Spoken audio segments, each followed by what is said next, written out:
cervical vertebrae. So basically, my patient came in with fever, chills, and cough. She carried out a PA frontal radiograph, and what can we see? So I will tell you that there is the costophrenic angles of both lung are normal. Okay, I can see an opacity, an increased lung attenuation, an opacity over there, a consolidation. So anytime, students, when you see a consolidation, you should think airspace disease. What else do you see? You can see this darkened strip. This obviously tells you an air bronchogram is positive. So when you have a consolidation around the air spaces, obviously it opacifies that bronchiovascular tree, right? And due to the fact that as you go down the bronchiovascular tree, the cartilages that holds the bronchus decreases, or the bronchial loop. So with the opacity, it does not affect the lumen of the bronchus. So you can see that. I hope I made that clear actually.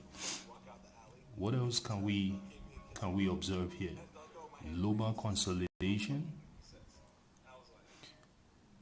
positive silhouette sign. So this tells me that when the silhouette sign is positive, it tells me that this consolidation is situated anterior to the lung. Now, what part of the lung lobe is this? We know this is the horizontal fissure delimited by the consolidation. This artifact from the breast, but this is the middle lobe. Okay. Now, I would want to look at the lateral view to this radiograph. We can see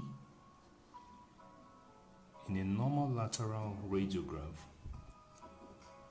increased density from the shoulder girdle as you move down the thoracic vertebrae, right?